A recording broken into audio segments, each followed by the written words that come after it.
नमस्कार दोस्तों, प्रयास ऑनलाइन क्लासेज की इस निःशुल्क परिचर्चा में आपने पिछली वीडियो में चर्चा की थी कि अपने भूतल पर परिवर्तन लाने वाले आंतरिक और बाह्य बल कौन कौन से हैं, तो उनके ऊपर अपने एक संक्षेप में थोड़ी सी चर्चा की थी।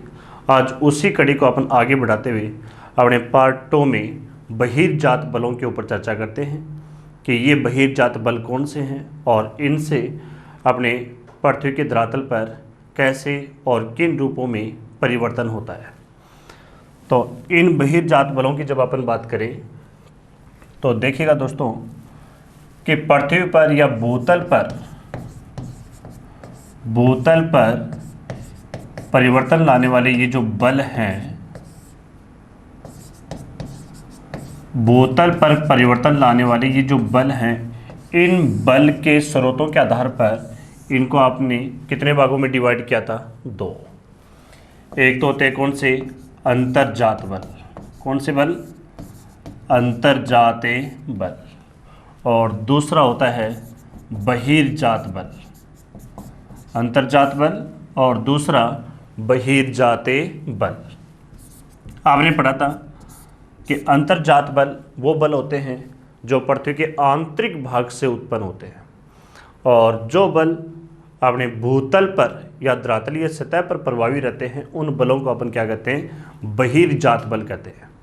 आपने पिछली वीडियो में पढ़ा था कि जो अंतर्जात बल हैं ये अपने भूतल पर कई प्रकार की विषमताओं को स्थापित करते हैं, अर्थात अपने जो धरातलीय सतह है यहाँ पर उबड़ खाबड़ संरचना का निर्माण करते हैं, इसमें कई प्रकार का असंतुलन या विषमता पैदा कर देते हैं। इस विषमता को धीरे धीरे दूर करने का कार्य कौन से बल करते हैं? बहिर्जात बल।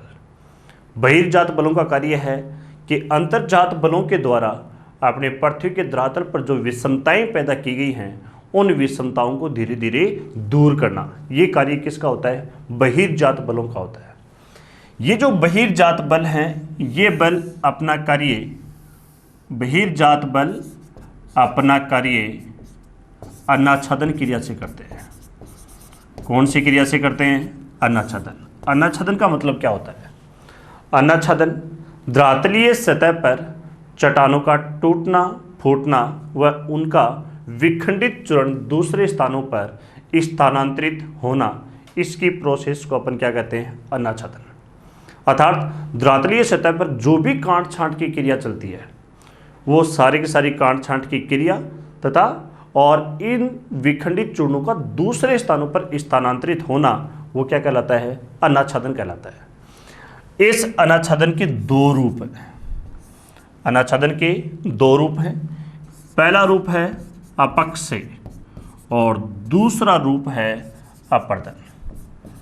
अपक्षय व अपर्दन, ये दोनों ही अन्नाच्छादन के क्या है? दो रूप हैं। सबसे पहले अपन बात करें किसकी?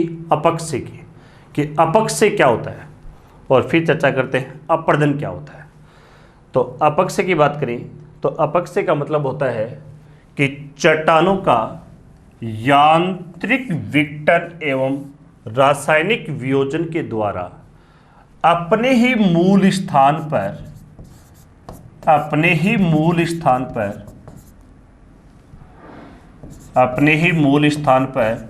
टूटकर बिखर जाना। अपने ही मूल स्थान पर टूटकर बिखर जाना क्या कहलाता है? अपक्षय कहलाता है, या ऋतु अपक्षय कह सकते हो। तो देखो यहाँ पर दो चीजें हैं कि चट्टानें या तो यांत्रिक या भौतिक क्रियाओं के माध्यम से टूटती हैं, या फिर अपने केमिकल रिएक्शन के माध्यम से, या फिर हो सकता है कि जैविक क्रियाओं के माध्यम से भी चट्टानों में विघटन हो सकता है।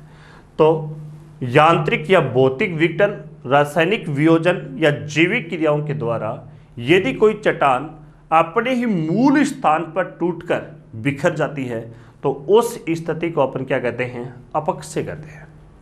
जैसे कि मान लीजिए मेरे हाथ में ये एक मार्कर है, इसको अपन चट्टान मान लेते हैं।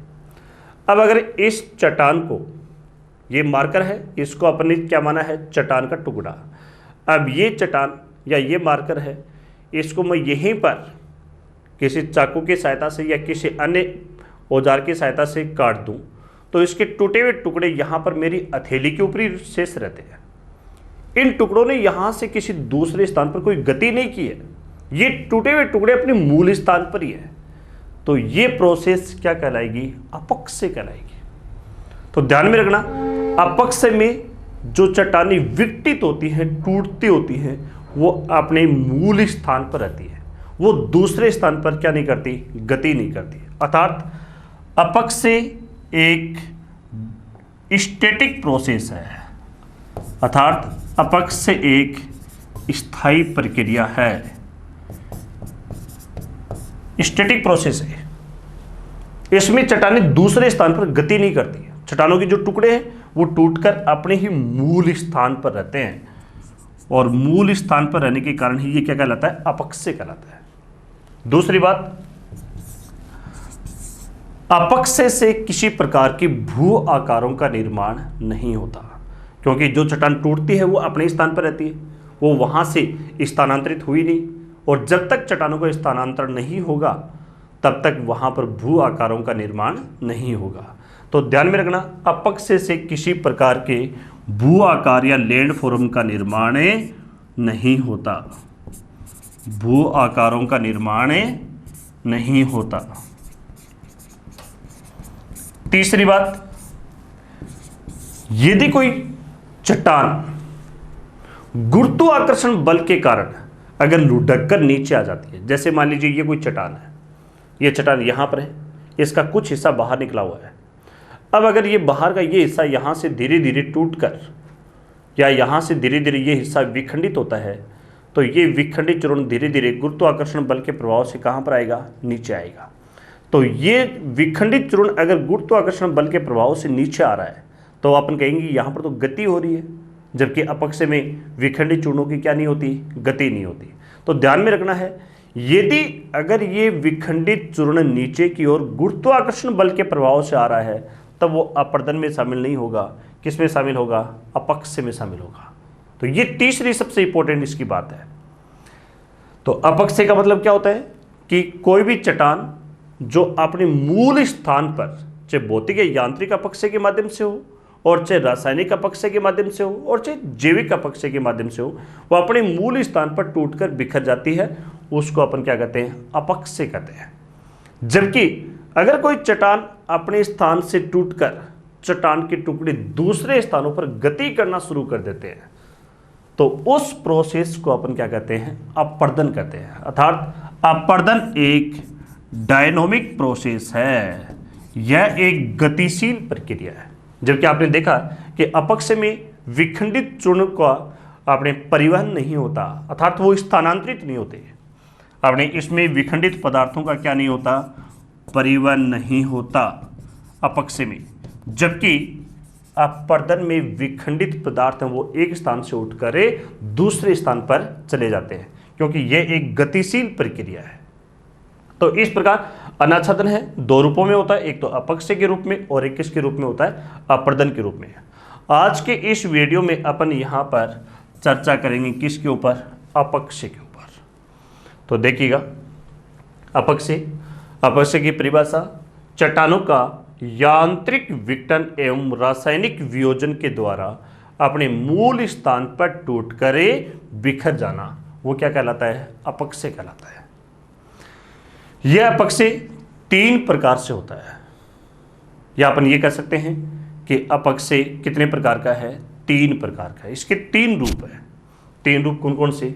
सबसे पहला है भौतिक या यांत्रिक अपक्षय,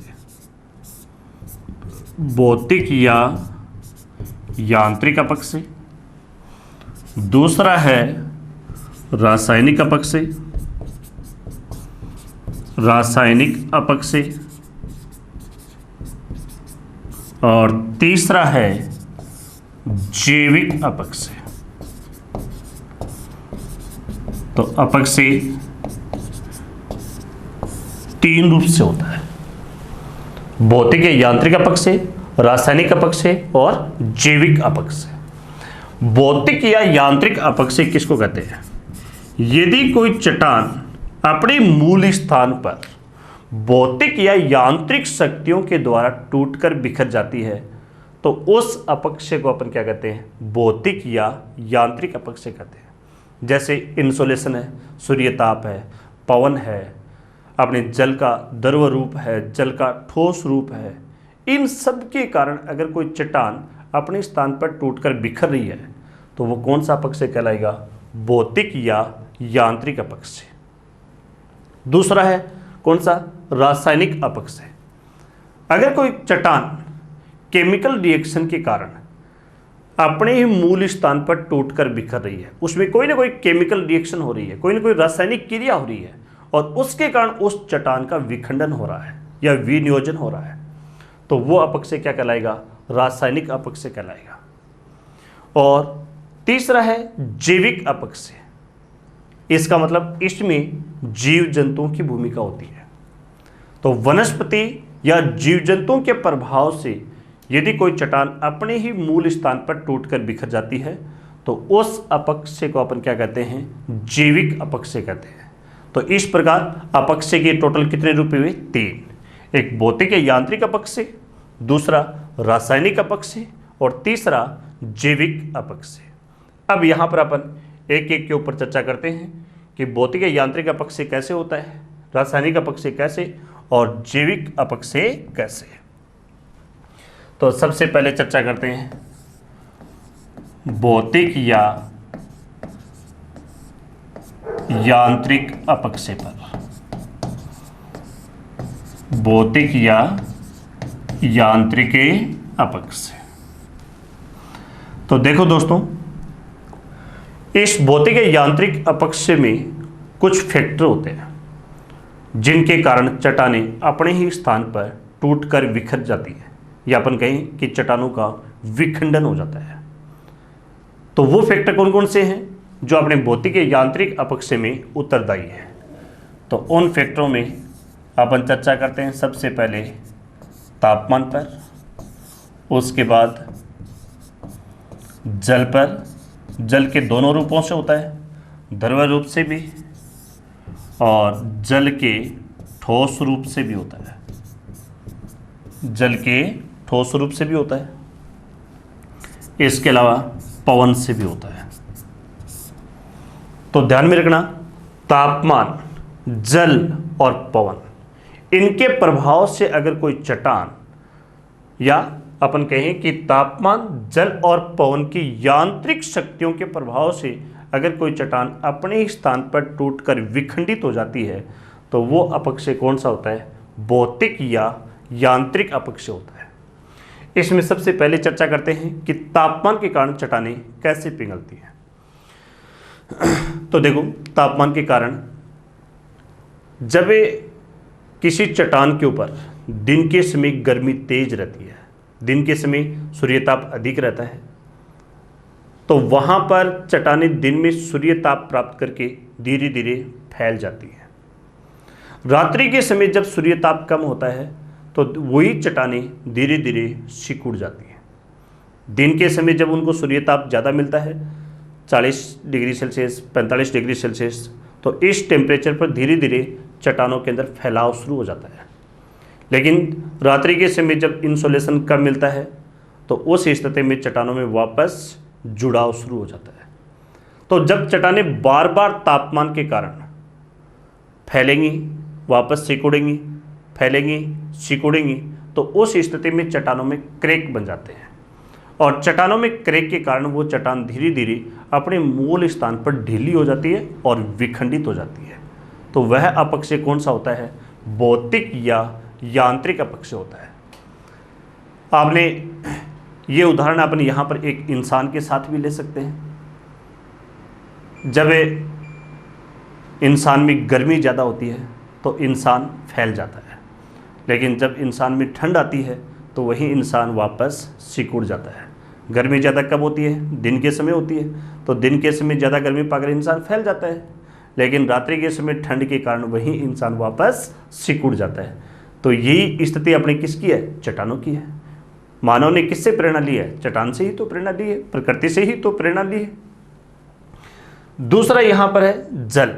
जल के द्वारा भौतिक या यांत्रिक अपक्षय कैसे होता है।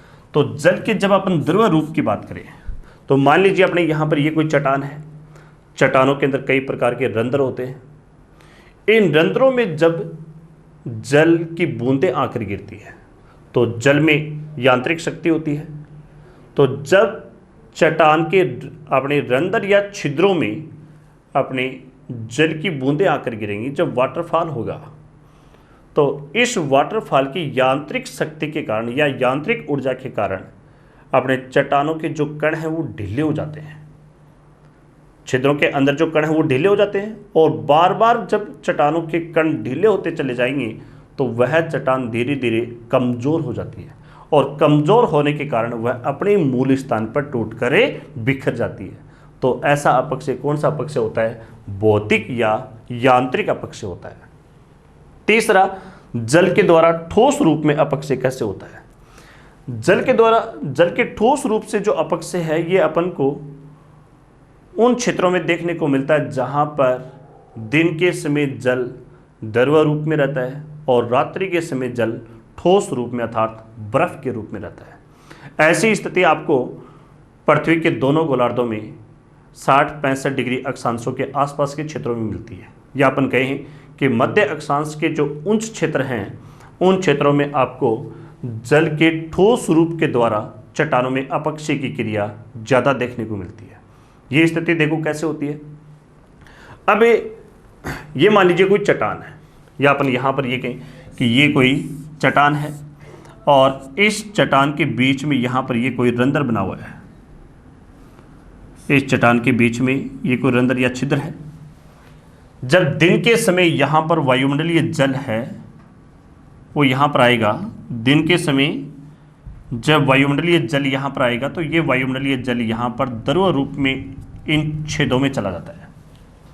लेकिन रात्रि के समय यहाँ पर तापमान कम होने के कारण जल का ये जो द्रव रूप है ये धीरे धीरे ठोस रूप प्राप्त कर लेता है, अर्थात किस में बदल जाता है?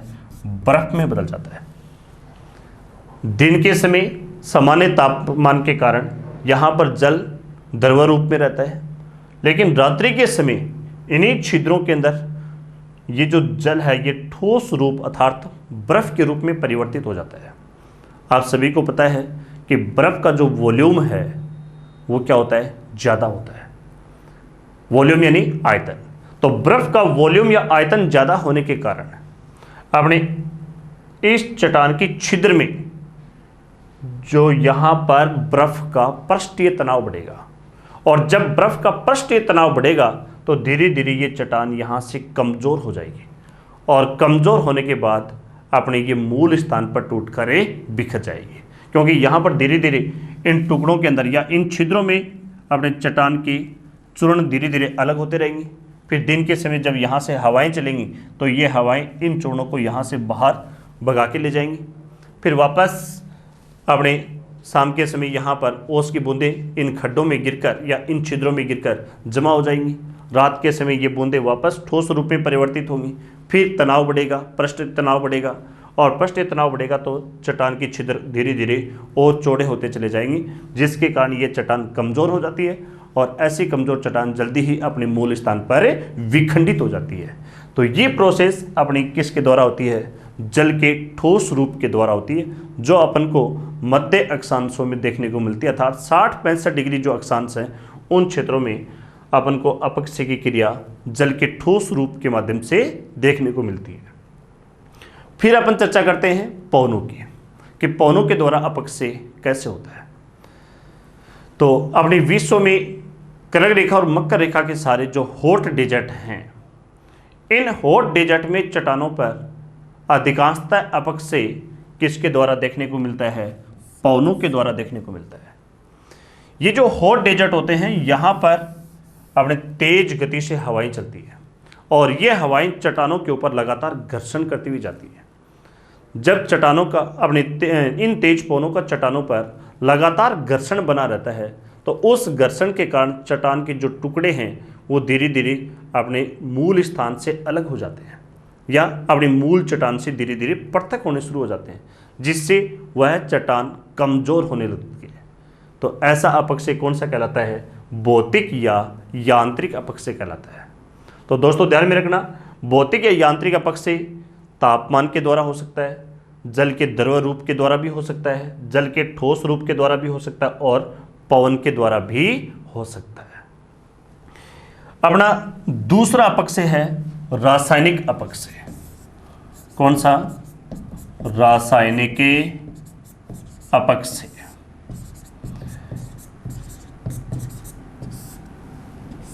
जब चट्टानों में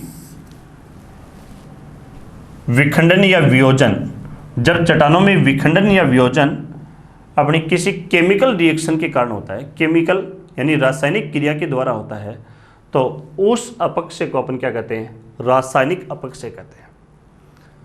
इस रासायनिक अपक्षय में चट्टानों का जो विखंडन है वो देखो किन रूपों में होता है। एक तो चट्टानों का विखंडन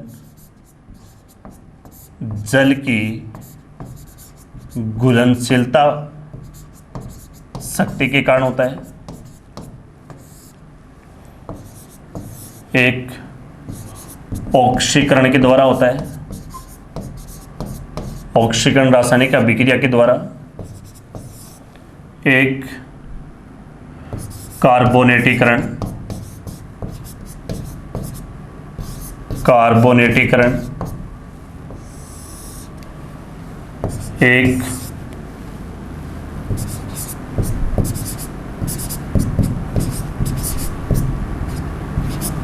हाइड्रेशन के द्वारा होता है, एक डिस्लीकेशन के द्वारा होता है। डिस्लीकेशन अर्थात सिलिका का हटना, सिलिका का हटना क्या कहलाता है? डिस्लीकेशन कहलाता है। तो देखो रासायनिक अपक्षय किन रूपों में होता है? एक तो जल की घुलनशीलता शक्ति के कारण, एक ऑक्सीकरण के कारण, एक कार्बोनेटीकरण के कारण, एक हाइड्रेशन के कारण और एक डिस्लीकेशन के कारण यानी कि सिलिका का हटना। इन सभी के कारण कौन सा अपक्षय होता है? रासायनिक अपक्षय। तो इसमें सबसे पहले अपन चर्चा कर रहे हैं यहाँ पर जल की घुलनशीलता के ऊपर। जब चट्टानों के रंध्रों में या छिद्रों में जल की बूंदें आकर गिरती हैं, जब वाटरफॉल होता है, तो चट्टानों में अपने इस वाटरफॉल या जल के अंदर जो यांत्रिक शक्ति होती है, उस यांत्रिक शक्ति के द्वारा भी चट्टानों का क्या होता है? अपक्षय होता है। अगर यांत्रिक शक्ति के द्वारा चट्टानों का अपक्षय हो रहा है तब तो वो होगा अपना भौतिक या यांत्रिक अपक्षय। लेकिन अगर जल कोई केमिकल रिएक्शन कर रहा है और उसके कारण अपने चट्टानों की चूर्ण वहाँ से अलग हट रहे हैं, तब वो कौन सा अपक्षय होगा? रासायनिक अपक्षय। आपको पता है कि चट्टानों में कई प्रकार के खनिज पदार्थ होते हैं। उनमें कुछ खनिज पदार्थ ऐसे भी होते हैं जो घुलनशील प्रवृत्ति के होते हैं, जैसे कि शुगर है, साल्ट है। तो शुगर है, साल्ट है, कैल्शियम है ना, ये कुछ खनिज ऐसे हैं जो घुलनशील प्रवृत्ति के होते हैं। तो जब ऐसी चट्टानों के अंदर जल का प्रवेश होगा तो यह जल चट्टानों में उपस्थित घुलनशील खनिजों को अपने साथ घोल लेगा। जब घुलनशील खनिज जल के साथ घुल जाएंगे तो ये घुलनशील खनिज उस चट्टान से निकलकर आगे चले जाते हैं, जिससे उस चट्टान की जो संरचना है वो बिगड़ जाती है। उस चट्टान के जो कटक हैं वो धीरे धीरे कम हो जाते हैं। इससे वह चट्टान कमज़ोर होकर अपने स्थान पर ही टूट जाती है।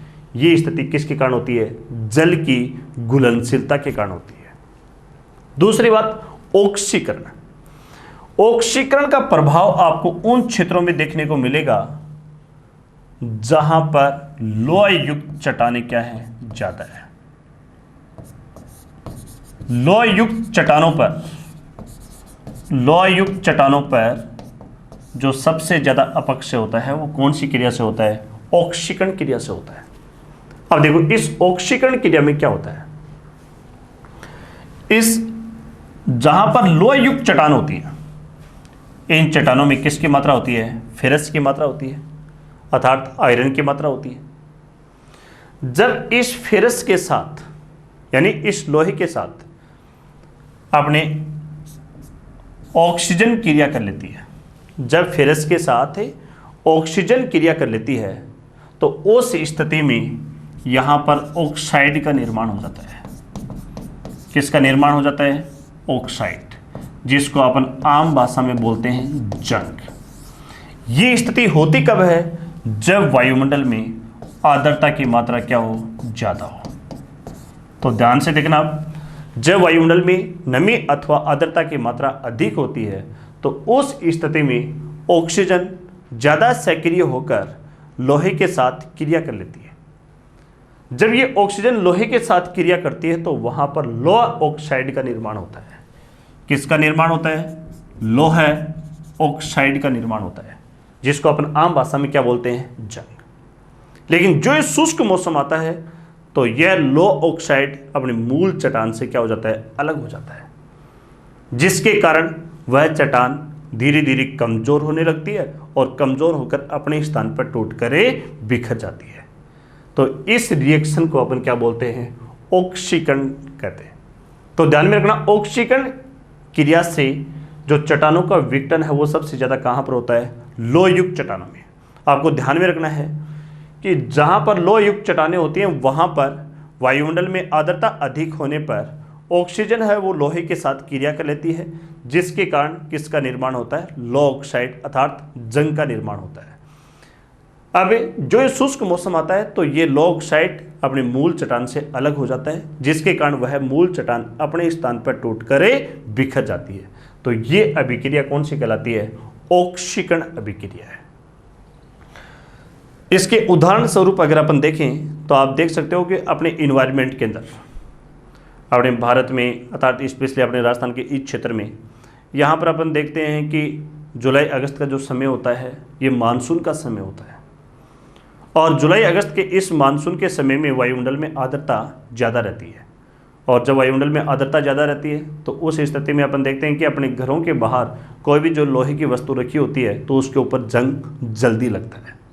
जबकि अपन अप्रैल मई की बात करते हैं तो उस समय मौसम थोड़ा शुष्क होता है और शुष्क मौसम में ऑक्सीजन ज़्यादा क्रिया नहीं कर पाती। किसके साथ? लोहे के साथ। उस कारण जंग की स्थिति धीमी बनती है। फिर देखो कार्बोनेटीकरण, ये नेक्स्ट रिएक्शन है कार्बोनेटीकरण। इस कार्बोनेटीकरण के कारण जो चट्टानें टूटकर बिखरती हैं वो स्थिति मुख्यतः कहाँ पर होती है? जहाँ पर चूने पत्थर की चट्टान पाई जाती है।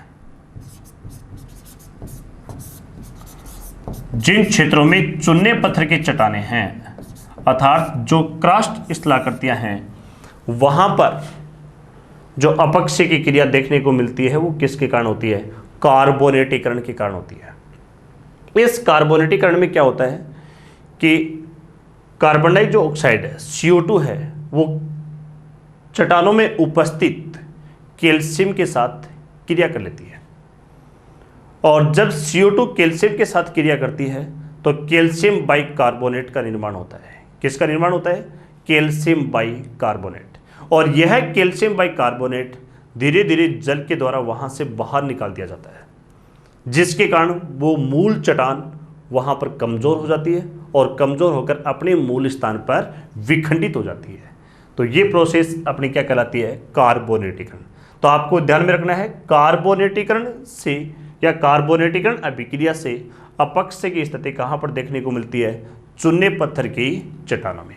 जबकि ऑक्सीकरण अभिक्रिया से आपको ज़्यादातर रासायनिक अपक्षय कहाँ पर देखने को मिलता है? लोह युक्त चट्टानों में। फिर नेक्स्ट है कौन सा? हाइड्रेशन। हाइड्रेशन जिसको अपन हिंदी में जल योजन भी कहते हैं।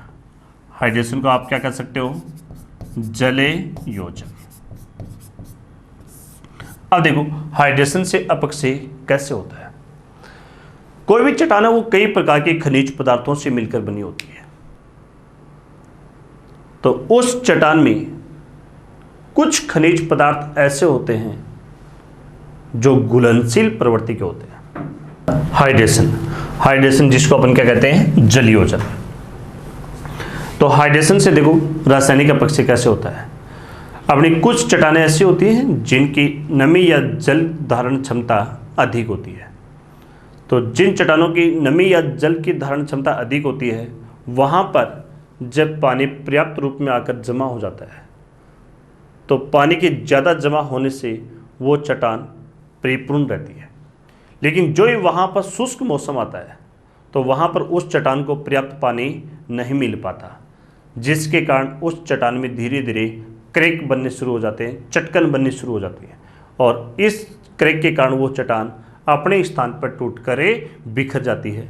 तो वो प्रोसेस क्या कहलाती है? हाइड्रेशन यानी कि जलयोजन।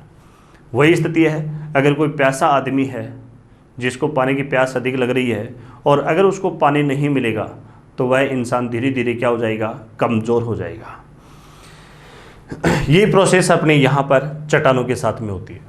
नेक्स्ट है डिसलिकेशन, अर्थात सिलिका की परत का हटना। अपनी जो आग्नेय चट्टानें होती हैं, इन आग्नेय चट्टानों में सिलिका की मात्रा अधिक होती है।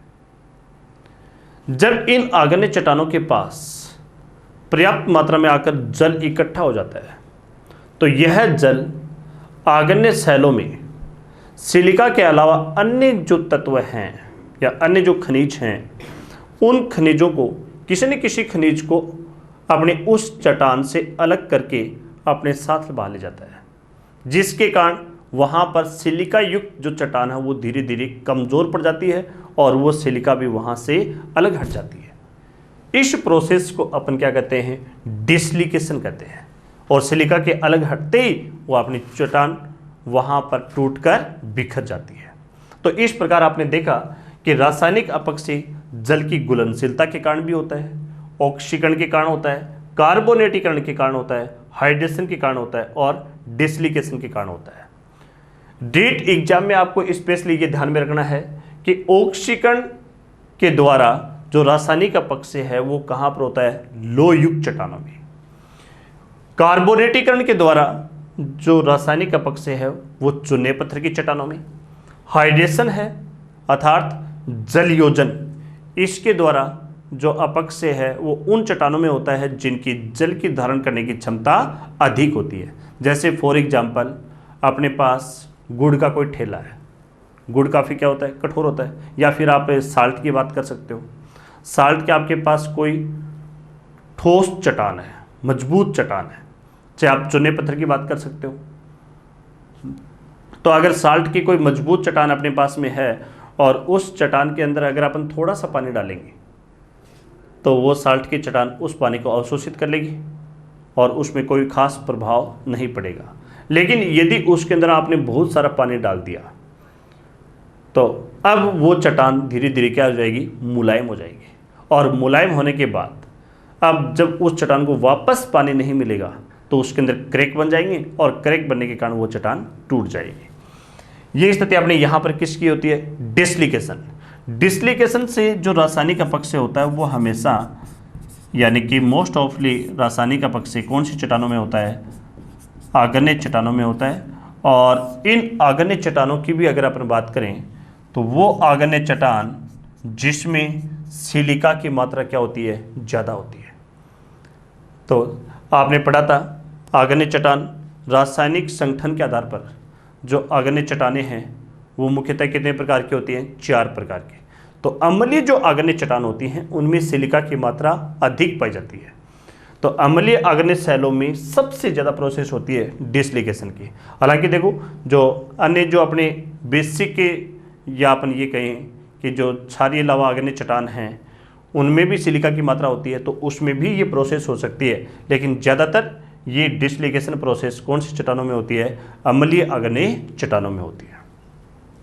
अब अपन यहाँ पर अपना तीसरा महत्वपूर्ण अपक्षय है जैविक अपक्षय। कौन सा? जैविक अपक्षय।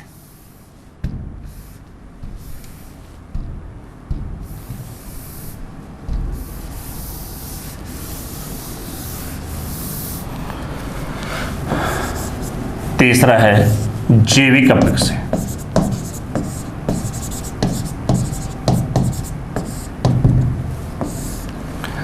जब कोई चट्टान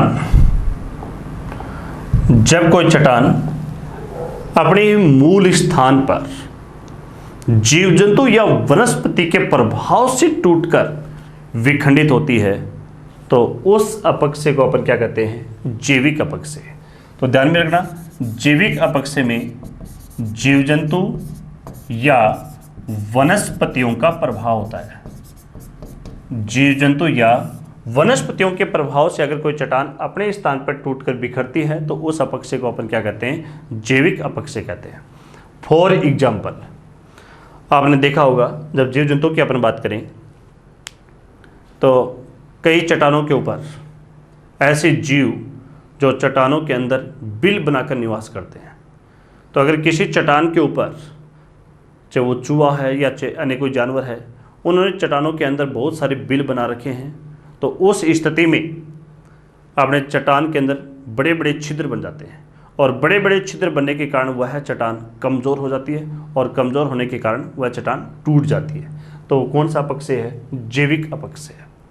या फिर अपन ये कहें कि मानव समुदाय के द्वारा जब खनिजों का विदोहन किया जाता है तो कई बार यह मानव समुदाय अपने आवश्यकताओं की पूर्ति करने के लिए अपने चट्टानों के अंदर अपने छेद बनाकर उसमें विस्फोट करता है बारूद से, जिसके कारण वह चट्टान टूटकर बिखर जाती है। तो वो भी कौन सा अपक्षय है? जैविक अपक्षय। इसी प्रकार वनस्पतियों के प्रभाव से भी अपन को अपक्षय देखने को मिलता है, क्योंकि चट्टानों के अंदर जो छिद्र होते हैं या रंध्र होते हैं, उन रंध्रों में धीरे धीरे वनस्पति की जो जड़ें हैं वो जड़ें समाहित हो जाती हैं। हाँ, ये बात सही है कि वनस्पति की जो जड़ें हैं वो थोड़ी मुलायम होती है, किसकी अपेक्षा?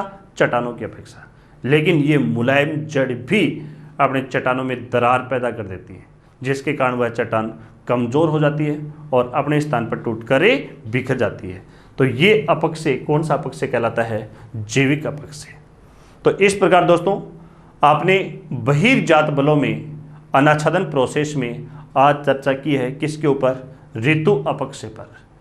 यह ऋतु अपक्षय 3 रूपों में होता है, एक भौतिक या यांत्रिक अपक्षय, दूसरा रासायनिक अपक्षय और तीसरा जैविक अपक्षय। इन तीनों रूपों को आपने यहाँ पर देखा है और विस्तार से पढ़ा भी है। अब अपन नेक्स्ट वीडियो में चर्चा करेंगे अपर्दन के ऊपर। अपर्दन से कौन कौन से स्थल रूपों का निर्माण होता है, अपर्दन की क्या विशेषताएं होती हैं, अपर्दन के क्या कार्य होते हैं और कैसे स्थल रूपों का निर्माण होता है। तो आज के इस वीडियो के लिए बस इतना ही।